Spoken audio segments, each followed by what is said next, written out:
नमस्कार. आम्ही 14 दिवसांची अमेरिकेची ईस्ट कोस्ट आणि वेस्ट कोस्टची टूर विनावटतर्फे केली. त्या टूरचे हे प्रवास वर्णन. तुमची अमेरिकेची टूर प्लॅन करताना या प्रवास वर्णनाचा फायदा होईल.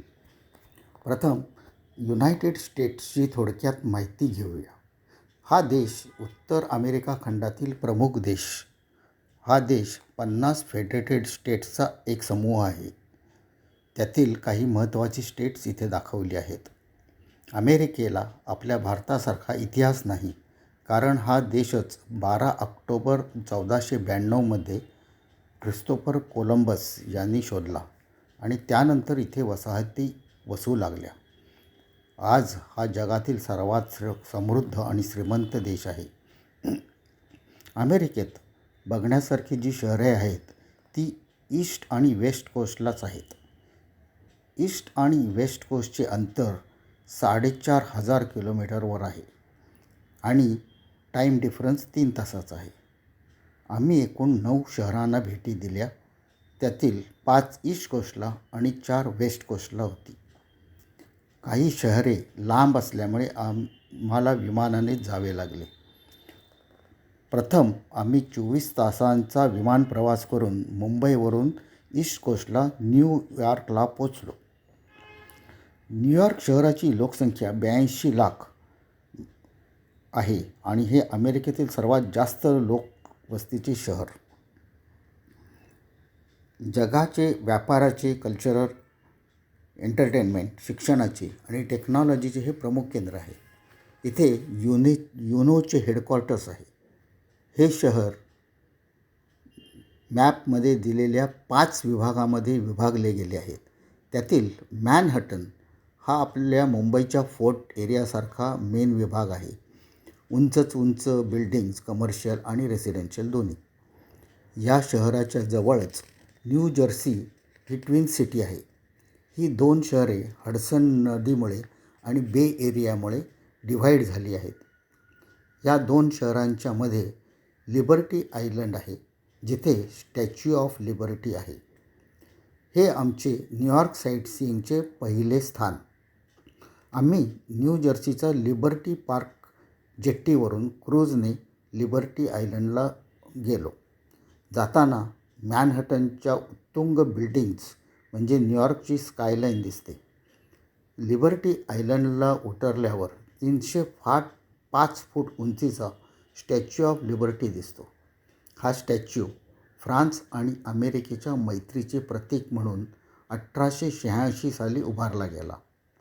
आज हा स्टॅच्यू फ्रीडम आणि लोकशाहीचे प्रतीक म्हणून जगप्रसिद्ध आहे. हा पुतळा रोमनची स्वातंत्र्य देवता लिबर्टास हिचा मशाल घेतलेला पुतळा आहे. हा अमेरिकन स्वातंत्र्याची साक्ष देत उभा आहे.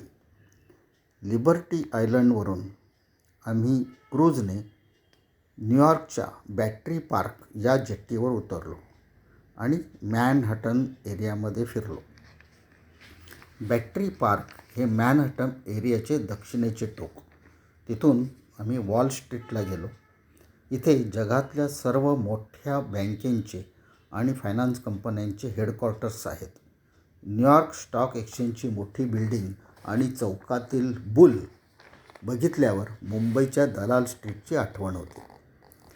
तिथून 9/11 मेमोरियल बघितले. त्यावेळी 9/11/2002 साठी ट्विन टॉवर्सवर झालेल्या टेररिस्ट अटॅकची आठवण झाली. त्या हल्ल्यात दगावलेल्या 3000 लोकांची नावे इथल्या एका ताम्रपटावर लिहिलेली आहेत. त्याच जागेवर आता 104 मजल्यांची अमेरिकेतील सर्वात उंच बिल्डिंग वन वर्ल्ड सेंटर ही उभी आहे. या बिल्डिंगच्या 100व्या मजल्यावरील ऑब्झर्वेशन डेकवरून न्यूयॉर्क शहराचा नयनरम्य व्ह्यू असा दिसतो.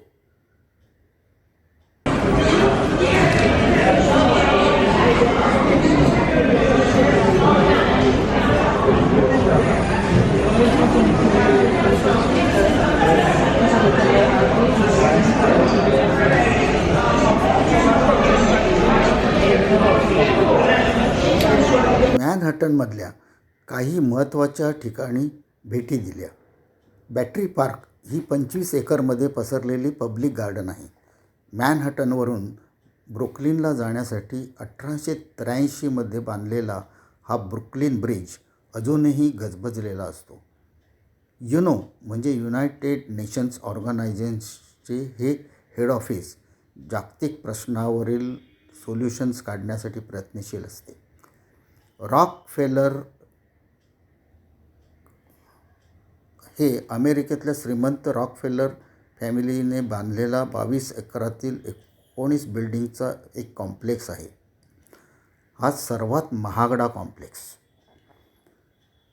मिडटाऊन मॅनहॅटनमध्ये असलेला टाइम्स स्क्वेअर हा न्यूयॉर्कमधील प्रसिद्ध शॉपिंग एरिया. झगझगीत साईनबोर्डने लाइटिंगने नटलेला हा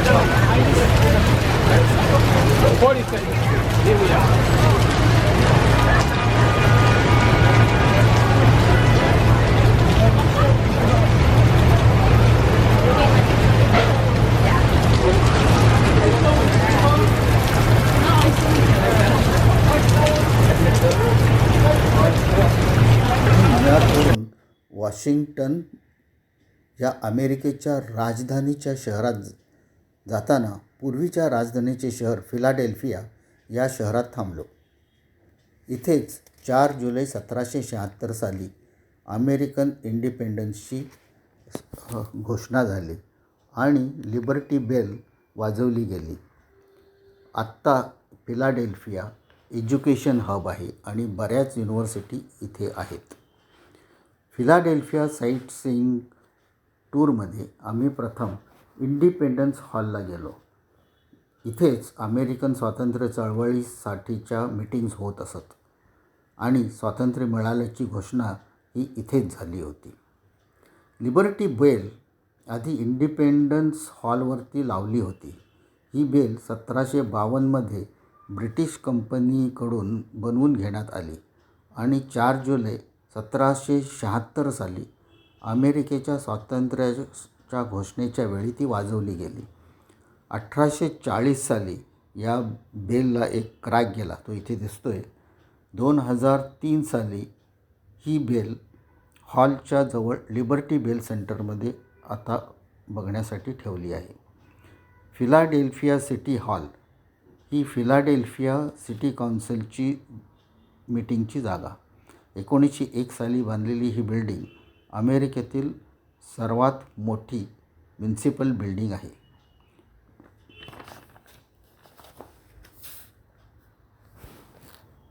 आम्ही 1928 साली बांधलेल्या फिलाडेल्फिया म्युझियमची बाहेरून भेट घेतली.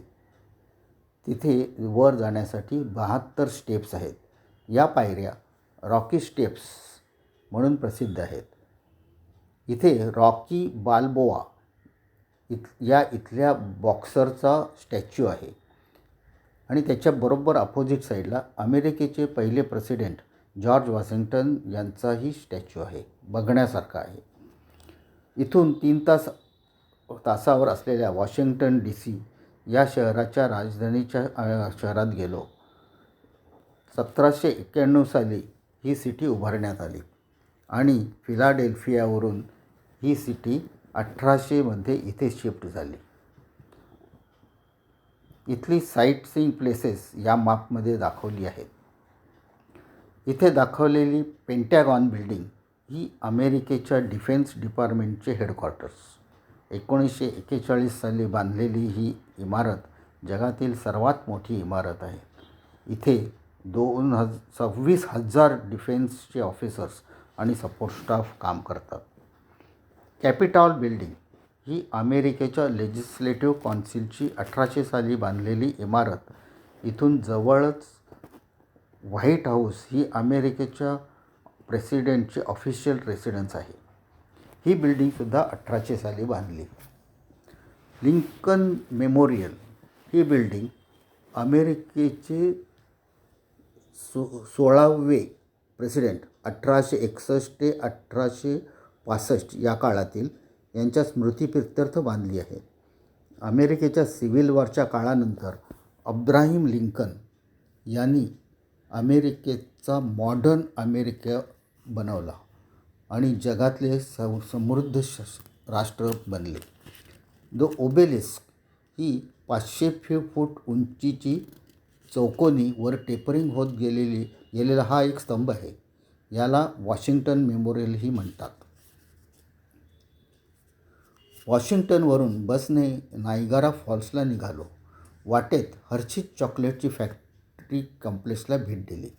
इथे हर्षीज चॉकलेट वर्ल्ड या मार्केट प्लेसमध्ये चॉकलेट्स कशी बनवतात याचं डेमॉन्स्ट्रेशन दाखवतात. या कॉम्प्लेक्समध्ये त्यांची सर्व चॉकलेट्स विक्रीलाही ठेवली होती. आम्ही सर्वांनी तिथेच खरेदी केली.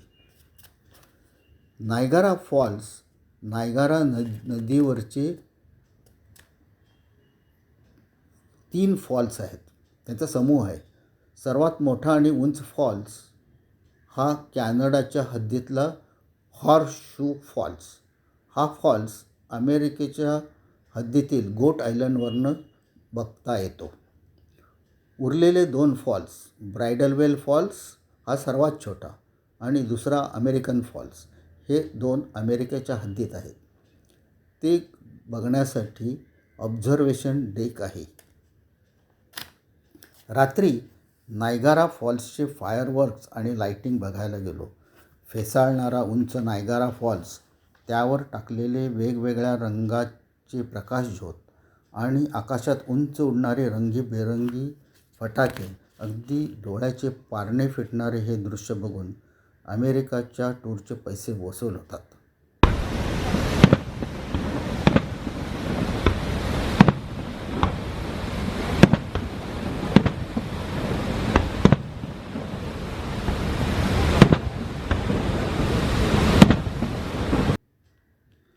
दुसऱ्या दिवशी सकाळी दिवसा उजेडीचा नायगारा फॉल्स अनुभवायला गेलो.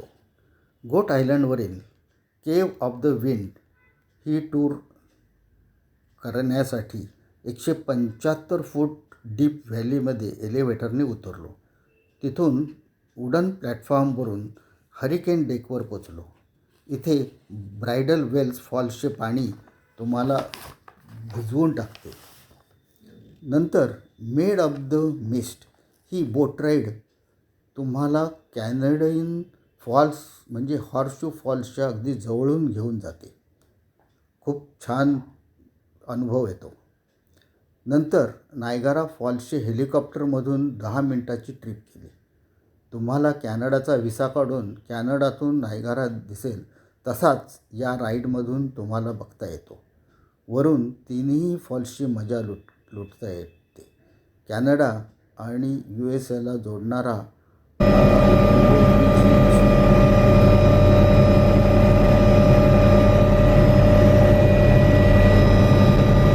नायगाराला जवळचा एअरपोर्ट बफालो. इथून विमानाने आम्ही दक्षिणेकडील ओर्लँडो या फ्लोरिडामधील शहरात गेलो. इथे खूप थीम पार्क्स आहेत. वॉल्ट डिस्ने वर्ल्ड हे 1970मध्ये बांधलेले 2500 एकर्समध्ये पसरलेले थीम पार्क्सचे कॉम्प्लेक्स आहे. या कॉम्प्लेक्समध्ये मॅजिक किंगडम, इप्कॉट, डिस्नेज हॉलिवूड स्टुडिओ आणि डिस्नेज ॲनिमल किंगडम हे 4 थीम पार्क्स आहेत. आम्ही प्रथम 300 एकरवर वसलेल्या मॅजिक किंगडम या थीम पार्कमध्ये गेलो. इथे दाखवल्याप्रमाणे इथे 6 लँड्स आहेत आणि प्रत्येक लँड्समध्ये वेगळी ॲट्रॅक्शन्स आहेत. काही महत्त्वाची ॲट्रॅक्शन इथे दिलेली आहेत. प्रत्येक ॲट्रॅक्शन बघायला भली मोठी रांग असते. सगळीकडे चालतच फिरावं लागते. त्यामुळे तुम्ही दिवसभरात काही महत्त्वाचीच राईड्स तुम्ही बघू शकता.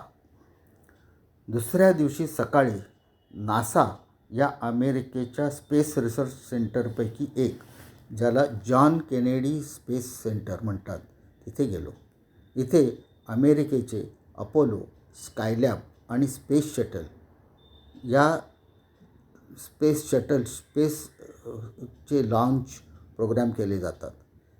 इथल्या व्हिजिटर सेंटर्सवरून बसने या कॉम्प्लेक्समधील वेगळी लॉन्च सेंटर्स आणि लॅबची टूर करवितात.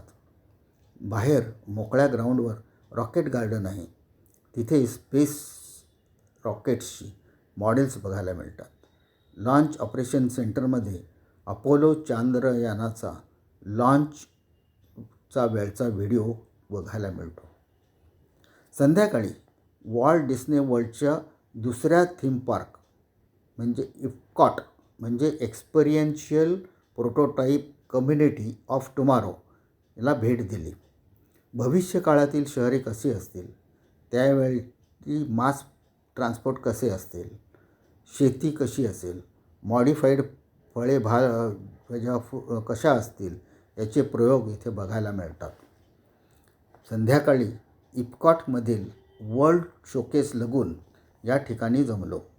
इथे लेकमध्ये मोठमोठी रंगीबेरंगी कारंजे होते आणि नंतर 20 मिनिटाचा नयनरम्य लाईट अँड साऊंड शो असतो. त्यामध्ये आकाशामधले फायरवर्क्स आणि डोळ्याचे पारणे फिरणारा लेझर शो बघायला मिळतो.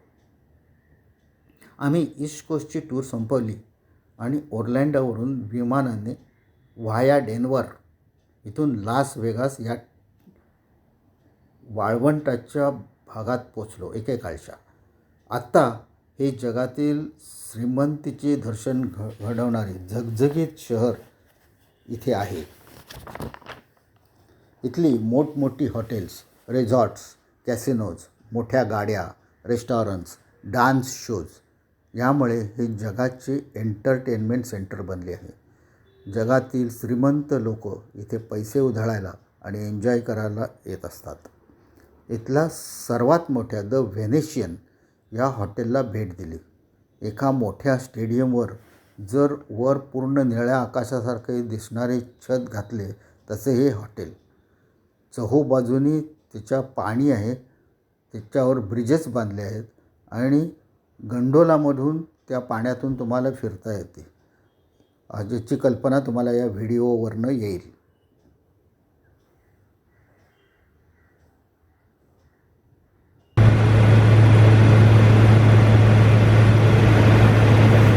लास व्हेगासवरून प्लेनने सॅन होसे या शहरात पोचलो.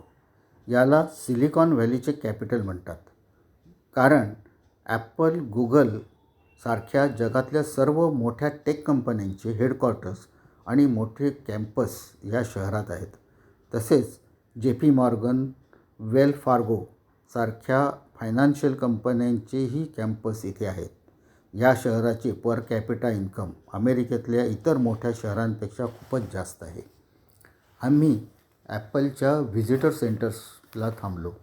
इथे ॲपलची भविष्यकाळात येणाऱ्या काही टेक्नॉलॉजीचे डेमो दाखवले आणि नवीन येणाऱ्या प्रॉडक्ट्सचाही डिस्प्ले होता. गुगल ऑफिसला आम्ही बाहेरूनच भेट दिली. सॅन होसेवरून 1 तासात बसने सॅन फ्रान्सिस्कोला पोचलो आणि इथली साईट सीइंग प्लेसेस मॅपमध्ये दाखवली आहेत त्याची टूर केली आहे. प्रथम जगातील सर्वात कुरकडेस्ट म्हणजे शार्प वळणे असलेल्या टेकडीवरच्या घाट रस्त्याला भेट दिली. लोंबार्ड स्ट्रीट या नावाने ओळखल्या जाणाऱ्या या हिलवरच्या रस्त्याला 8 हेअरपिन बेंड्स आहेत. या रस्त्यावरून खाली गाडी चालवणे म्हणजे एक down. Venga, va. Ahora sí que subirla. Vamos a subirla por Ahora por el otro lado, María, ven. Tranquila.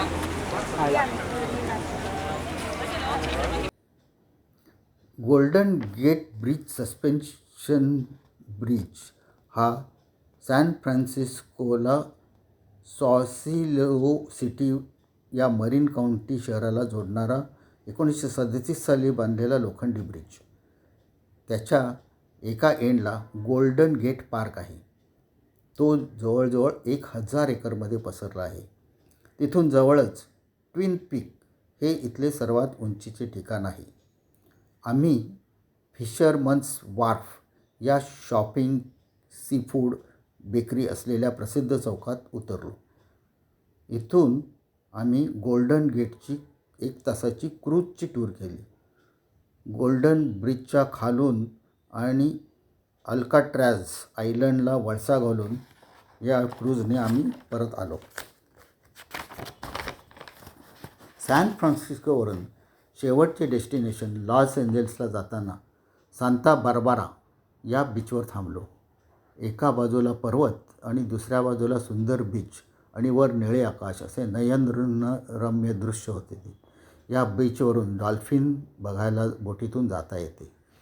संध्याकाळी लॉस एंजेल्सला हॉलिवूड बॉलीवर्ल्ड या एरियात पोचलो. या एरियातील फुटपाथवर 2600 ब्रासचे स्टार्स एम्बेड केलेले आहेत आणि प्रत्येक स्टारवर बॉलिवूडमधल्या एकेका प्रसिद्ध नट्या, डायरेक्टर्स, म्युझिशियन, थिएटर आर्टिस्ट यांची नावे कोरलेली आहेत. याला Hollywood walk of the fame असे म्हणतात. दुसऱ्या दिवशी इथल्या सर्वात जुन्या 1915 साली चालू झालेल्या एका फिल्म स्टुडिओला, युनिव्हर्सल स्टुडिओला भेट दिली. युनिव्हर्सलच्या काही फेमस फिल्म्सचे सेट्स अजूनही लोकांना बघायला मिळतात. Jurassic Park, Pirates of the Caribbean, Psycho, Home Alone 2 अशा अनेक मूव्हीचे सेट्स इथे अजूनही तसेच ठेवले आहेत.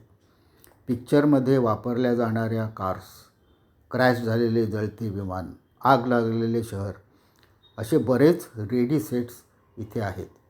फायटिंगचे सीन्स, बंदुकीचे फायटिंग कसे केले जाते ह्याचे डेमॉन्स्ट्रेशनही इथे दाखवले.